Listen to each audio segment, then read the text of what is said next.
Hi, Chameleon here.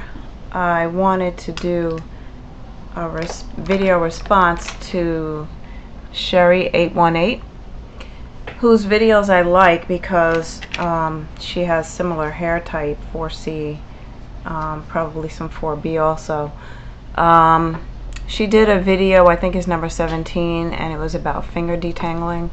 And in the video, I think her process was she takes her hair apart little by little, and as she comes toward, I think she spritzes it with water or some sort of solution with maybe conditioner or something mixed with some hair softeners. And I could be mistaken on that point, but anyway, she mixes it with something that adds moisture as she's doing that.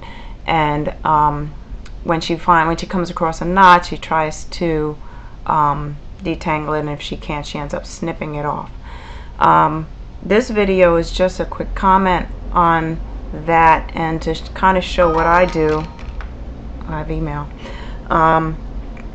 Right now my hair is a mess. It's an old twist out, and you know, I haven't really done anything or been doing anything but pinning it back because it really needs to be washed.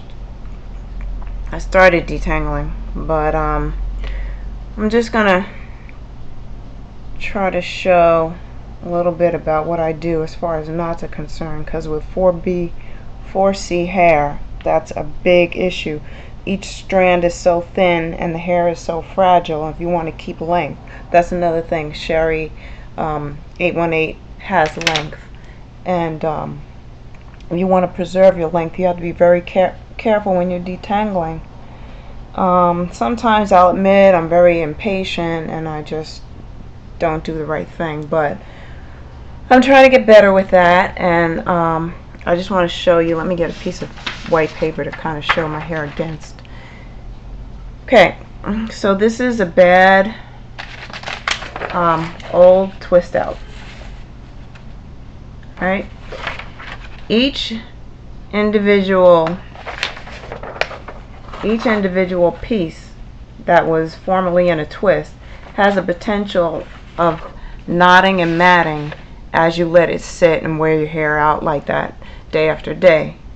So when I detangle, I go, instead of detangling my, you know, like a section of hair, within the section I go through each twist like this, or twist out piece, and detangle each of those first. The reason why I do that is because I look for knots, and the knots are always in there. The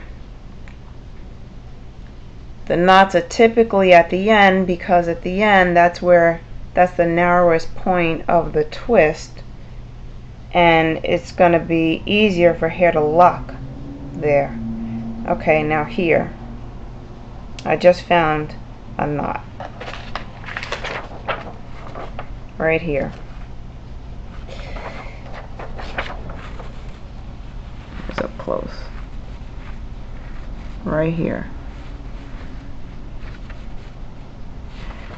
In order to get the hair out of this knot, what I do is I pull it apart this way, and it's like kind of like a web. I wish I could, let's see, maybe I could do it like this. I pull it apart, and then when I want to pull the knot out, if I just pull it down, it's easier for it to become more of a knot. If I mist it with water or any kind of solution or product, the hair is gonna wind up and knot up more. So I always deal with my hair dry. I never put any moisture on it until I'm actually washing it or conditioning it. And to get the hair out of the knot, I hold the knot downward and I pull the strands of hair up and out of the knot. It seems like a pain, but that way and then I keep pulling the hair at the bottom down so that it doesn't pull up and shrink up with it. And when I run into a snag and I can't do it from that side, I work it from the other side, and I just pull individual strands out of the knot, up and out, and rake. Sometimes I even use my nails to rake the knot down and pull individual strands up, rake it down and pull it up. The reason why,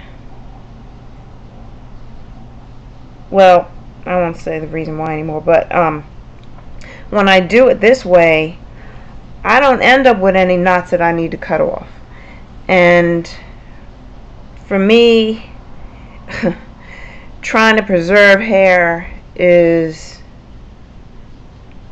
my main, you know, what's always at the top of my mind, because I can't just, you know, do what everybody else does with this hair type. You know, you can't just use a comb and use a detangler solution and rake it through, and you know, all that stuff doesn't work. I won't say that I never have any knots, because that's not true. You're gonna always have some knot, because there's shed hair up in there that didn't get combed out because I haven't been combing it. So when I get those individual twisted areas out and they're free, most likely at the end all the shed hair is coming down, and then that's when I'll have that knot. Even then, sometimes I'll work it and try to pull each individual hair out of that knot.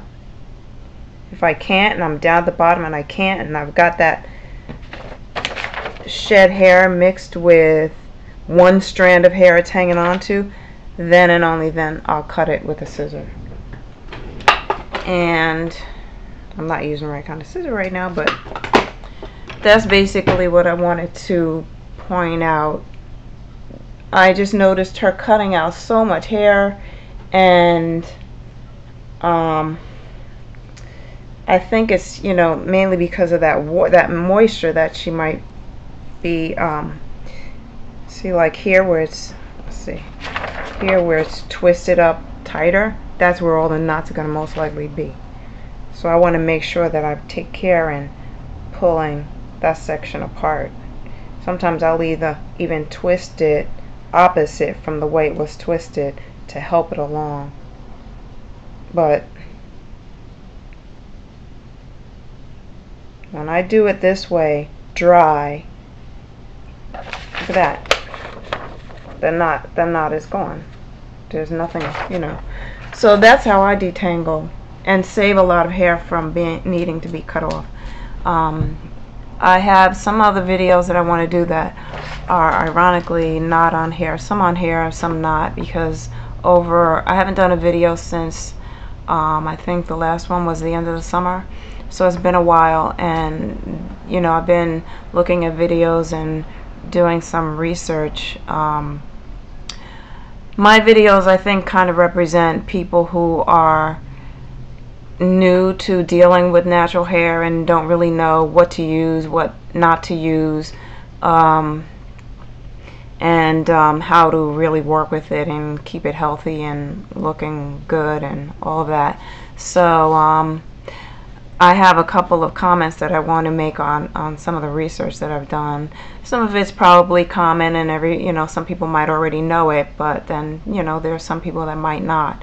And I found it interesting, as like, you know, a light bulb went off in my head or something. So I'll share that in a while. Okay? Thanks.